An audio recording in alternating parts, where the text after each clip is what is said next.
How's it going, viewer? Right now it is Friday, February 7th, and it is 3:07 p.m. We got to go into work in a little bit, and I wanted to make this video really quick. I feel compelled to make a video, whether I really know what I'm going to say or not, just so I could keep getting used to being in front of this camera. Plus, this is a documentary anyway. I'm just documenting my progress when it comes to building New Thought Society. Right now, we just finished getting the message of New Thought on Spotify.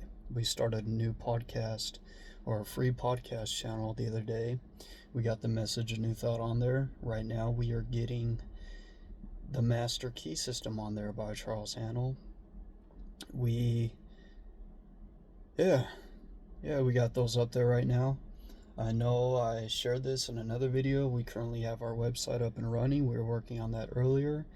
We're getting the basics down for the website, and we're attaching whatever social media accounts we're on to our website. We still have a lot to learn when it comes to how our website actually works.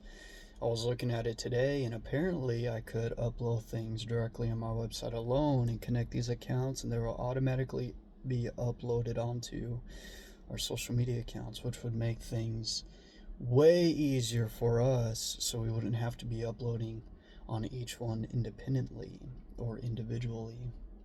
We could just do that all from the motherboard, so to speak, right? Our homepage.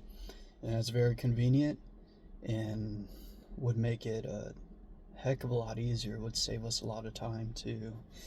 Now, we were doing a commentary for the Message of New Thought the other day, because we already have the book up there, and for our commentaries. Now, with the Master Key System, we are doing our commentary and going through the process again all together. So the commentaries for Master Key System are definitely going to be much longer than the other ones. What we did for week 2 was about an hour and a half long. The first week, as well as the forward, lasted about 2 hours, right? Because there's a lot to cover, there's a lot to go over. And for these, we had gotten just to the second page, right? And we were already about 40 minutes in. So we have to change it a little bit. We have to change how we're going to do commentaries for these other books. Because the Master Key System is a system, right? It's a legitimate program. It's a six-month program. It's divided in 24 parts. So each part, you don't want to read it like a novel, right? You want to actually learn, right? It's transformative information. You want to take the information and apply it to your life. That's what it's all about. And so obviously those are going to be longer than the others, but things like these, Message of New Thought, obviously it's very important information, but we can break it down and get to the real message within the message, right? What's the most important points?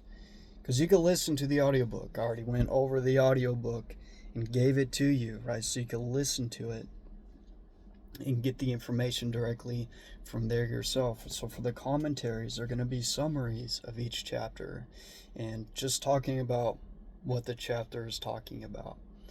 And I think you would like that a lot more. It'll definitely be more convenient for both of us. Now, whether it's a lot more work on my end, who really knows? Right, I would have to read it and then break down what is being said into my own words and then share with you in my own words, which is what we were doing, but we're not doing the read along. Right, we're not reading it and then breaking it down. Like I just said, you could listen to it and read it yourself. For our commentaries, we're going to go through it by ourselves, and then we're just going to take notes, right? The most important things that he said within that chapter. So these videos could be shorter, right? We respect your time, we respect our time too. We want to make it as simple as possible for both of us. Like they say, true genius is being able to simplify the complex. And New Thought can definitely be a complex subject. And, there is a lot of simplifying to do, particularly because, each author has their own way of really explaining what it is. For example, in A History of the New Thought, I did just get chapter 6 out earlier today for you, so you could give that a listen to. But Horatio Dresser talks about how some parts of the movement have defined New Thought as an expression. It's an expression of the mind, which is exactly what Abel Allen says that it is in The Message of New Thought, right? He defines it as an expression. He defines it as a term used for an advancing, growing mind. Now, our goal, because they're both correct, right? We know that growth is a natural universal law. So when it comes to New Thought and embodying these natural universal laws, we have to take this law and apply it to our own mindset, apply it to our way of living. So we're living in alignment with these natural laws, particularly in this case, the law of growth, right? Everything grows. It's impossible to stay still or in one area because we know everything is in vibration. Everything responds to vibration, and all matter came from a vibratory activity. So, since we are constant in our vibration, a constant source of energy, by our mindset, by our attitude, by the way we think and the way we feel, we determine what state of vibration we are in. Now, the goal for us as conscious beings is to always be in a high vibratory state conscientiously, right? A high state in our consciousness, in our mental attitude, because this higher state, this higher vibration will determine what we are vibrating at the core of our being.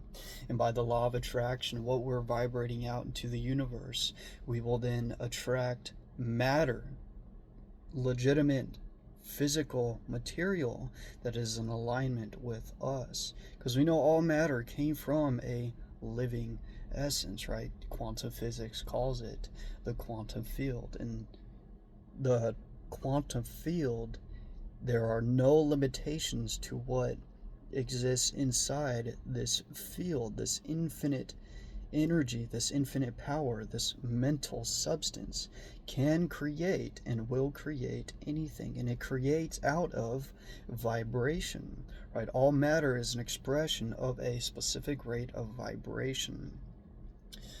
So you, creator, you have the ability to enter into a specific state of vibration conscientiously. You could do this conscientiously, and you can attract material things that are in alignment with what you are vibrating.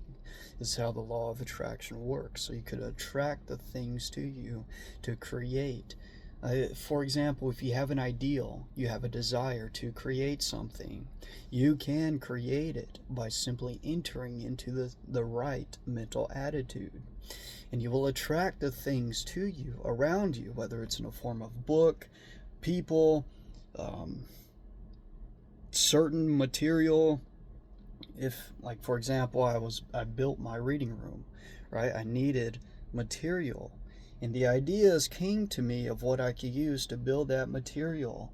And right, it came to me in a form of a thought, of an idea. And then I acted upon that idea by going out and getting that material. And now I'm sitting here in this box, right? I attracted the things to me in order to create that ideal. And now I'm experiencing it as a physical reality. I'm inside my mastermind box. This is how it works. This is how the law works. So you could attract to you the things necessary for the achievement of that ideal that you have. And it all starts with your mental attitude, right? Entering into the right mental attitude and utilizing what we're going through in chapter 2 or in part 2 of Master Key System. It's utilizing the powers of our subconscious mind, because we know that we as humans our mind is divided into two phases. One is known as the conscious mind, the other is known as the subconscious mind. Conscious mind is what is said to be the seat of our will, right? We have the power of reason, we have the power of choice, we have the power of discernment. And the conscious mind deals with outward objects, right? We deal with external things, right? This, my beautiful keychain Bible, that's an external thing, and I'm picking up on its existence through the workings of my eyes, right? Like, that's part of the conscious mind. The conscious mind is connected to the brain and cerebral spinal system. So not only are we perceiving light, heat, sound, we can taste things. All that happens through the conscious mind. And we could choose the way we think. We could choose our mental attitude and whatever mental pictures that we're going to create with the activity of this conscious portion of ourselves. The other portion of us is the subconscious mind. We have a nervous, a system of nerves within our body that does not have any contact with the external world at all, but only works within us, right? We know this as the sympathetic nervous system. And Mr. Hanel says that this system has its center in our solar plexus, which is a nerve, a ganglion. He says a ganglion, which in other words is a mass. There's a mass of nerves behind the pit of our stomach known as a solar plexus, and energy is distributed. The entire energy of the body is distributed through this center. And as I said, this center is mainly within us. It's a subconscious center. It doesn't deal with the outward world. It deals only with the internal. And the subconscious mind is the seat of our habits. The things we continuously do over and over again, he says, Mr. Hanel says, they become mechanical. They become habitual. We get to the point where we no longer have to think about doing it anymore. We just do it automatically. That's why you could hear the term, if somebody does something and they say, oh, it's a force of habit, because they didn't think about doing it. It's just something they did. So thought in the conscious mind, he was saying, is the watchman at the gate of this great subconscious domain. And we have to protect the subconscious from external influence that will not be to our benefit, and we have to direct our subconscious towards the things that are. A big part of what he says about these two centers is that the subconscious, being the seat of our habit, it is our ability to depend and rely upon the subconscious mind, which will give us power, right? Effortless power. The way we program our subconscious mind is what's going to give us the effortless power we need to achieve the things that we want. So we're not using so much of the willpower. The willpower is going to be used to set it in motion. The subconscious mind and the seat of habit is what's going to take us there, right? Like they say, the subconscious mind is also the ship. You could think of this part of ourselves as the captain, while this part of ourselves is the ship. The captain sets the direction, and the ship is what's going to take us there. Now, beyond that, as I've already said before, we don't need to make our hair grow. We don't need to make our nails grow. We don't need to make our heart beat. We don't need to digest our food. There is an internal process, an internal power that does this for us. So, with that being said, we're at 14 minutes. My alarm did just go off. I got to start getting ready to leave. And I'll keep you up to date. Like I said, we're posting what we have so far on a podcast, so it's available to more people in different forms. All right, I'll see you next time.